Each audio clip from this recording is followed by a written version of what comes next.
Hey everyone, and welcome to Tracy's Talk today. So I have like a few minutes before my therapy session, so I decided to come on here and just chat with you guys for a few minutes. I just wanted to get off my chest what an annoyance I feel when I don't attract people that are like genuine friends. And I know that there are some people out there that can relate to this. I attract people that call on me when they need something. Please comment if you feel this way too. Of course, I am very friendly and I'm very nice to everybody that I come across. There's no reason not to be, but I just feel like I only attract people that pretend to be my friend under circumstances that I will help them out all the time, okay? When I have something going on or a doctor's appointment or something like that, I always am in communication with my husband and we always figure it out. Why? Because personally, I know that I cannot depend on other people to watch my kids. I don't trust it too. But that's just my personal preference. I think I had a really productive therapy session about setting boundaries and doing adult things that I'm not very good at because my childhood wasn't very good.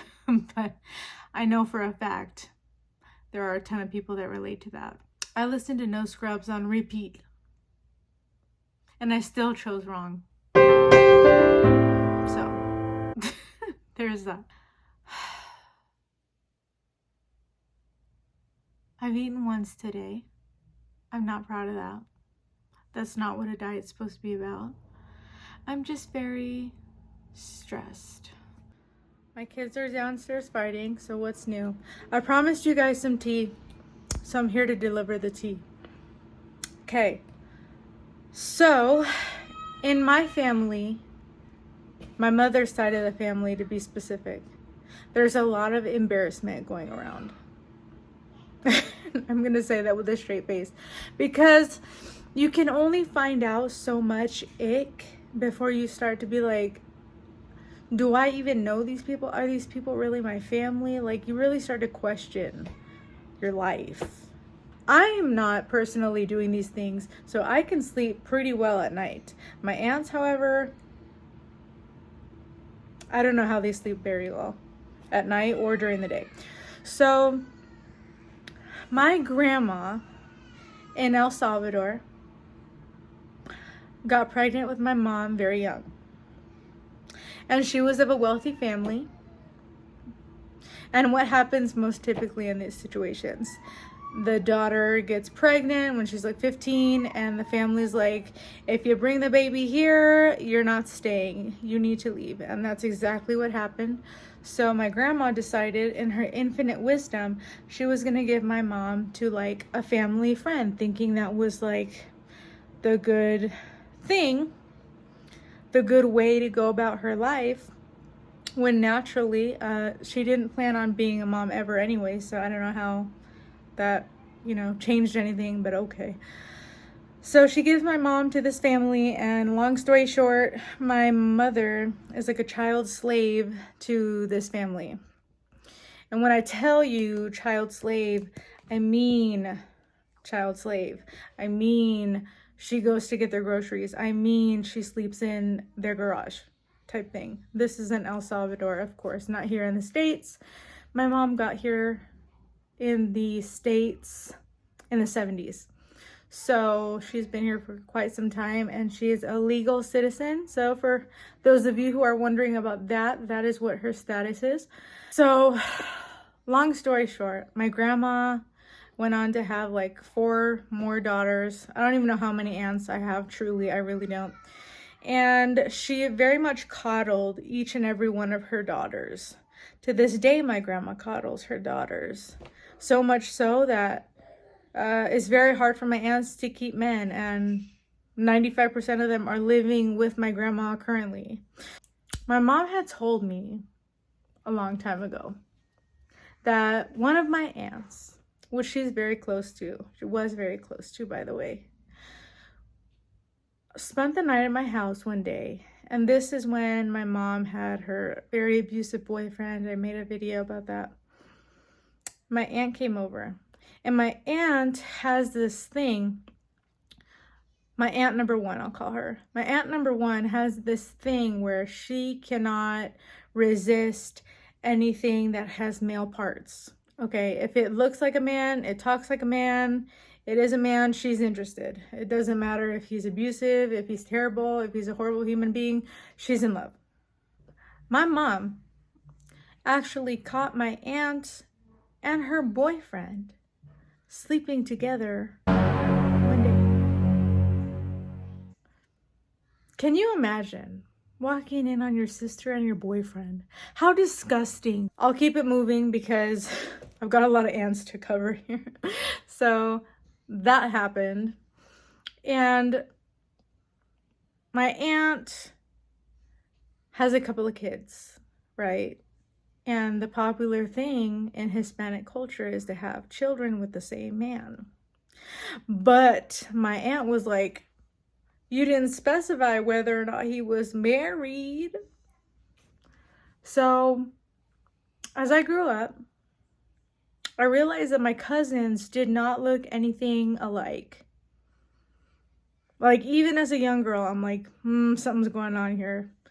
Something is weird. You guys are sisters, but not from the same mister. Like, even as a child, I could tell. I figured out that, yeah, in fact, my aunt has always told them they have the same dad, but they don't. Not all Hispanic families are like Encanto.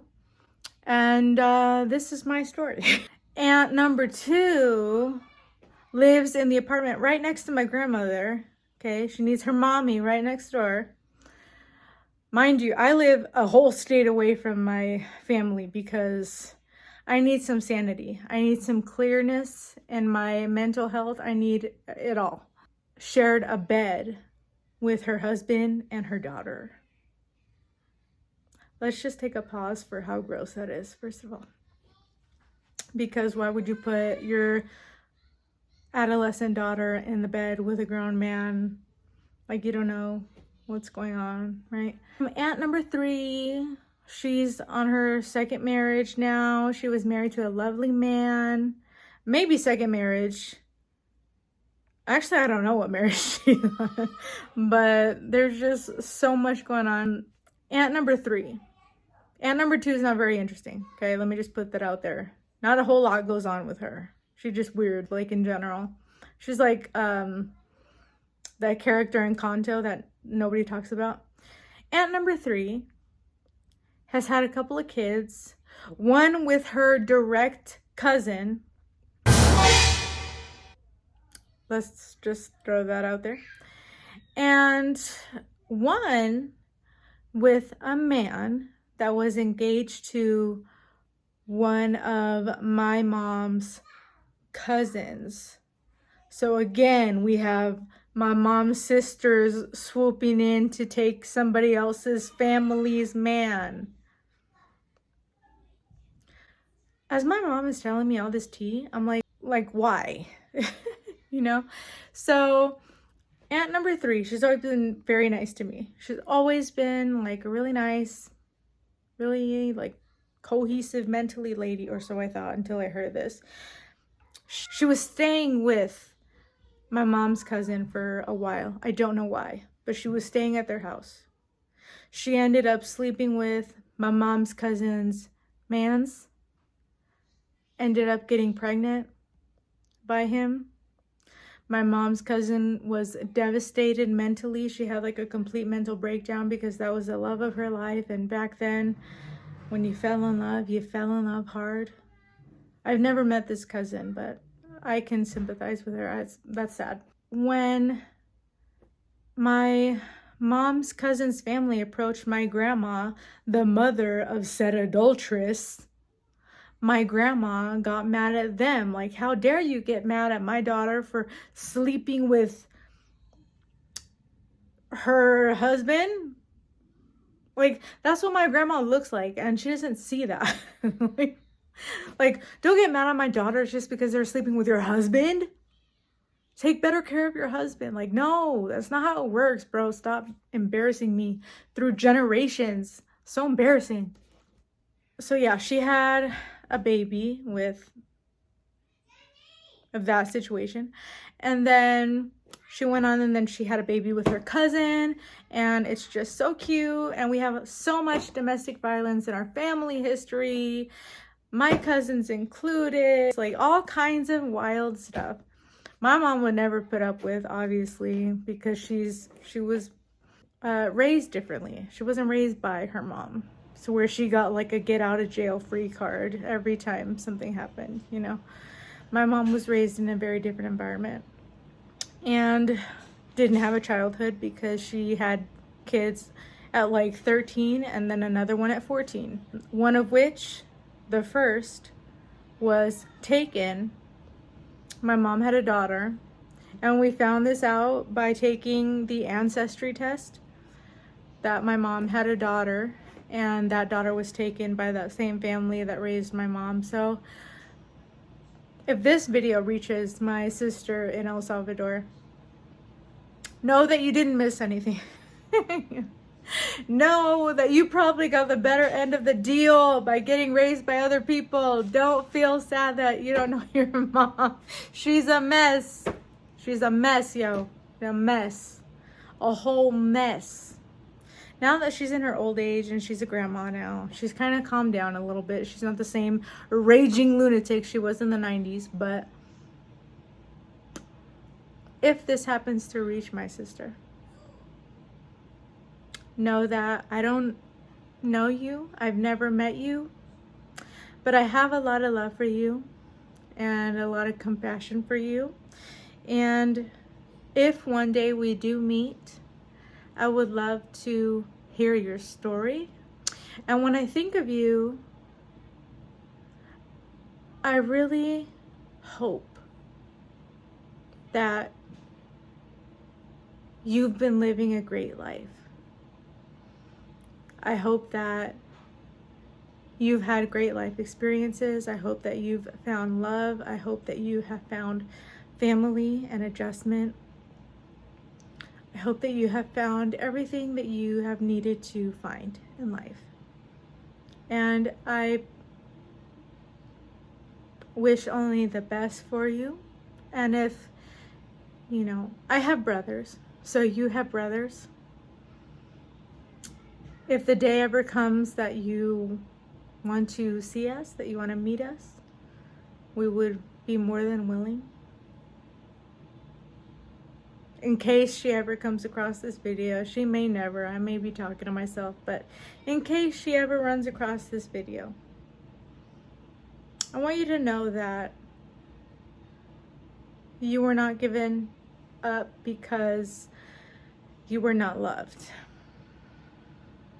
From what my mother said, that is not the case. It was very much against her will, and she was a young girl. If you can imagine having a baby at 13, it's very much against her will. And you know what? I hope that this video does circulate enough that it finds you. And I hope that it finds you well. And until we ever get the opportunity to speak and meet someday, I know that you're under the same moon and stars that I am. Probably a lot of miles apart. And I just hope that you have found happiness and love in your life. I really do. I'm glad that I have this outlet to talk about the goofiness that has gone on in my family for generations.